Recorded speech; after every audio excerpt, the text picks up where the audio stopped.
Kembali bersama kami Wali Kota Blitar Santoso yang menjadi korban perampokan di rumah dinasnya mengalami beberapa luka penganiayaan. Pelaku meminta diberikan uang tunai sambil mengancam akan melukai istri Wali Kota.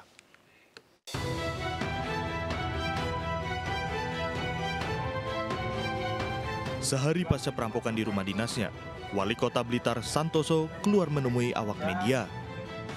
Santoso menunjukkan sejumlah luka akibat pemukulan oleh komplotan perampok.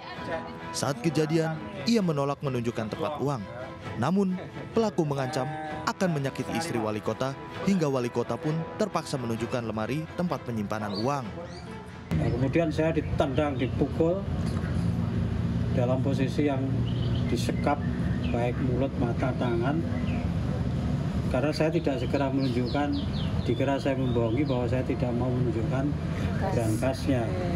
Itu sempat dia ngomong, kalau tidak segera memberitahukan istri saya mau ditelanjangi. Menurut Santoso, pelaku mengambil uang tunai 400 juta dan perhiasan dari dalam lemari. Uang itu dikumpulkan Santoso dari honor sebagai pembicara dan akan digunakan untuk melunasi hutang kampanye Pilkada 2019 lalu. Rencana saya, habis akhir tahun, saya mulai menyicil utang saya. Jadi utang saya karena belum lunas, mau saya cicil. Saya kan harus mengumpulkan dari hasil honor-honor kalau saya buka kegiatan dan sebagainya. Perampokan terjadi di rumah dinas Wali Kota Blitar di Jalan Sodanko, Supriyadi, Kota Blitar, Senin dini hari lalu. Pelaku masuk ke dalam rumah setelah melumpuhkan 3 penjaga petugas Satpol PP. Pelaku langsung masuk dalam rumah dinas dan menyekap wali kota dan istri. CCTV dan dekoder di rumah dinas juga dirusak. Polres Blitar dan Polda Jawa Timur telah melakukan olah tempat kejadian. Dari pemeriksaan CCTV di jalan raya, para pelaku teridentifikasi menggunakan mobil plat merah Kabupaten Kediri. Namun, polisi masih menyelidiki keaslian plat nomor tersebut.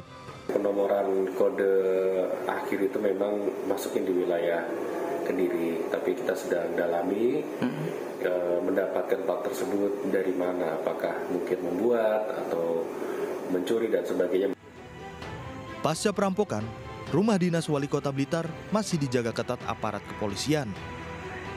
Dari Blitar, Jawa Timur, Robi Ridwan, iNews melaporkan. Ya, polisi masih mendalami identitas para perampok yang beraksi di rumah dinas Wali Kota Blitar Senin dini hari. Sementara itu penjagaan di rumah dinas Wali Kota Blitar diperketat pasca peristiwa perampokan.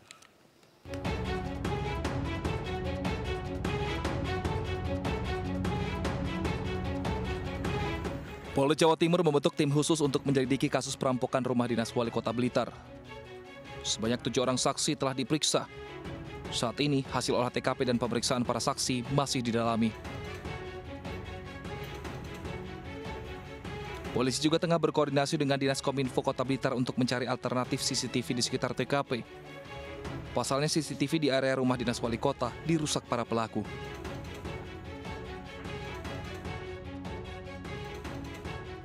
Sementara itu, pasca peristiwa perampokan, sejumlah petugas kepolisian masih berjaga di rumah dinas wali kota Blitar. Wakil Wali Kota Blitar berharap kasus ini dapat segera diusut tuntas agar tidak meresahkan masyarakat. Kami berharap ini kejadian yang terakhir supaya tidak terulang di tempat lain, apalagi ini menjelang tahun-tahun politik. Bagaimana suasana kondusif itu harus kita ciptakan. Aksi perampokan di rumah dinas Wali Kota Blitar pertama kali diketahui oleh jemaat sholat subuh masjid di samping rumah dinas. Saksi mendengar suara teriakan dan melihat 3 petugas Satpol PP dalam kondisi disekap.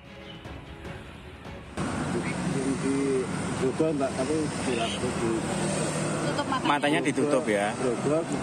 Matanya ditutup. Mulutnya? Mulutnya enggak, kakinya diborgol. Kakinya juga diikat ya. Itu yang di luar pos. Kasus pencurian dengan kekerasan terjadi di rumah dinas Wali Kota Blitar Senin dini hari. Uang senilai 400 juta rupiah dan sejumlah perhiasan raib dibawa para pelaku.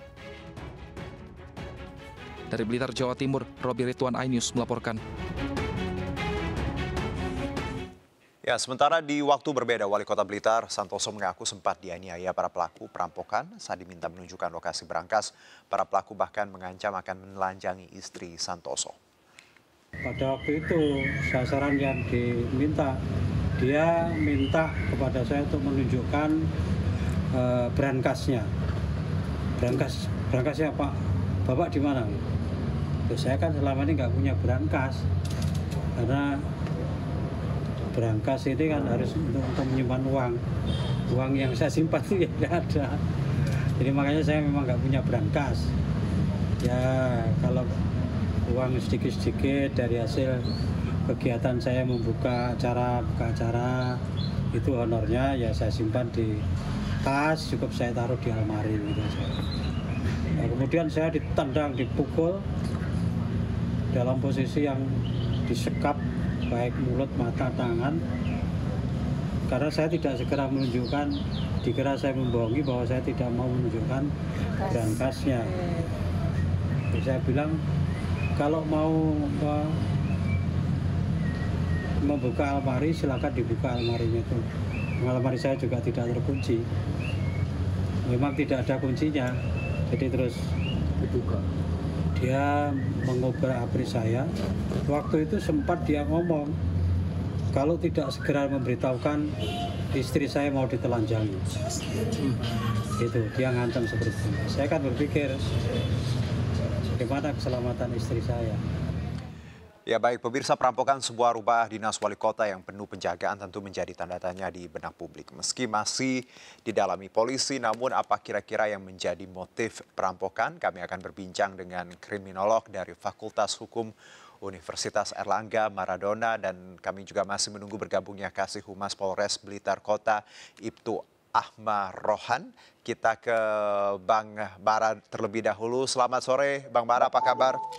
Selamat sore Bang Juno, Assalamualaikum warahmatullahi wabarakatuh. Waalaikumsalam, terima kasih sebelumnya sudah bergabung. Kita tahu ini yang menjadi pertanyaan publik adalah rumah dinas seperti itu. Harusnya pengamanan agak ketat, tapi ini kok gampang. Kalau analisa Anda dulu Bang Mara secara general, bagaimana ini bisa terjadi? Ya, kita berangkat dulu dari jenis tindak pidananya. Baik. Sebenarnya ini kan kejahatan-kejahatan biasa, tapi berubah menjadi high profile crime begitu ya. Karena kebetulan korbannya adalah orang yang memiliki posisi tertentu di masyarakat. Baik. Dan high profile crime ini semakin akan menjadi serius ketika kejahatan yang melibatkan salah satunya adalah kekerasan. Ini pas ya. Jadi korbannya wali kota di rumah dinas, kaitannya dengan kejahatan dengan kekerasan. Tentu orang akan bertanya-tanya begitu ya. Tidak hanya sekedar memandang ini sebagai hal yang biasa.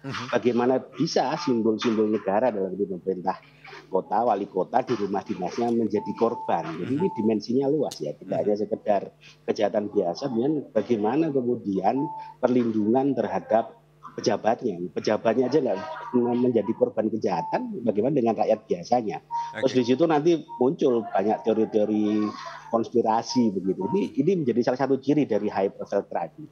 Oke, kalau kita lihat juga, iya semuanya masih sangat dinamis ya Bang Mara dalam proses penyelidikan seperti itu. Tapi kalau dari rutan yang kita lihat, bagaimana hanya dijaga oleh 3 orang Satpol PP. Apakah ini menurut Anda juga jadi satu catatan kalau kita lihat ya ini rumah dinas luas seperti itu, hanya ada 3 Satpol PP di gerbang seperti itu, bagaimana? Ya, kalau kita lihat misalnya dalam rutin activity teori ya, salah satu penyebab kenapa pelaku berani melakukan kejahatan itu kan ada absen capable guardianship, jadi absennya penjagaan begitu ya. Baik. Jadi orang akan berani. Nah, kalau kita lihat walaupun Satpol PP kan sebenarnya rumah itu dijaga dan 3 orang begitu. Jadi kita melihatnya bahwa ternyata itu tidak cukup memberikan efek takut bagi para pelaku. Berarti ini kan motivasinya luar biasa. Di situ ada 3 orang Satpol PP begitu, tapi tetap aja mau melakukan. Ini motivasinya saya kira kalau didalami. Kalau kita lihat dalam konteks motivasi itu kan sifatnya bisa ekonomis ya, karena memang mungkin mengira di situ ada atau tahu di situ ada benda yang berharga. Tapi motivasi pelaku itu juga ada kaitannya dengan simbolik begitu. Ada pesan-pesan tertentu, ada tujuan kalau tertentu motivasi di luar. Bang Mara, motivasi pelaku, dengan kata lain apakah pelakunya memang sudah kenal dengan medannya atau ya tadi tidak mengenal, karena secara logika kan pasti ketika ya rumah dinas pasti di pikiran pelaku pasti banyak penjagaan berlapis mungkin ya. Tapi kalau kita lihat dengan ya kejadian seperti ini, apakah ada kemungkinan bahwa pelaku sangat mengenal lokasi TKP seperti itu? Ya, kalau kita lihat dalam konteks lagi-lagi ya, routine activity teori, di situ ada yang namanya motivated offender. Motivated offender itu ada kemauan dan juga kemampuan pelaku untuk melakukan tindak pidana itu. Baik. Nah, ketika dia masuk ke suatu rumah dinas, orang pasti tahu ada penjagaan dan seterusnya. Itu pasti dia punya pengetahuan yang cukup. Tidak mungkin dia kemudian meraba-raba, karena tahu resikonya akan lebih tinggi kan. Oke. Ini rumah dinas kepala daerah loh, ini kan beda dengan rumah orang biasa yang nggak ada satpamnya. Mereka punya pengetahuan yang cukup ya? Ya, ya, ini polisi dalam pendalaman kasus saya kira perlu kemudian melihat ada hal-hal tertentu terkait dengan pastilah pelaku-pelaku itu punya pengetahuan mengenai internal di dalamnya, entah itu dari mana, tapi pasti ini kejahatan yang sudah direncanakan begitu ya, karena kaitannya adalah subjek yang dituju, objeknya ini kan bukan sembarangan begitu ya, pasti penjagaan, CCTV macam-macam, apalagi saya baca merusak decoder CCTV, pasti dia tahu decoder itu di mana dan seterusnya ya, kapan, apalagi dia pakai plat merah begitu ya, sehingga kan itu bagian dari apa ya, strategi untuk supaya tidak begitu dicurigai, apalagi plat merahnya ini menggunakan mobil yang biasa dipakai oleh pejabat kelas tertentu, kalau nggak salah kan merek tertentu mobil itu kan digunakan hanya kita untuk bisa tertentu. simpulkan bahwa pelaku mengenal TKP, sudah paham ya paling tidak ritme seperti itu, pola di tempat kejadian. Apakah pertanyaan selanjutnya Bang Mara, apakah ada kemungkinan ya pengetahuan ini didapat dari orang dalam, atau kita bisa punya analisa lain terkait pengetahuan yang mereka punya ini? Ya, ini kita kan nggak bisa berandai-andai ya, karena proses penegakan hukum penyidikan itu kan masih berlaku. Tapi kalau kita lihat ya, setelah tadi motivated offender, itu ada satu lagi yang kita sebut sebagai attractive target begitu ya.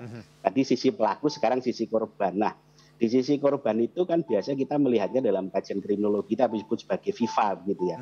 Jadi pelaku itu menggambar korbannya itu dari sisi value-nya, jadi berharga atau tidaknya, kemudian inersianya, hambatan. Ketika saya mau masuk ke rumah pelaku, kira-kira hambatannya akan apa saja. Dan itu ketika dia memutuskan melakukan itu, berarti kan dia sudah tahu, oh ini hambatannya akan di sini, mulai awal sampai akhir, gitu ya. Dia sudah bisa memetakan itu. Terus kemudian visibility.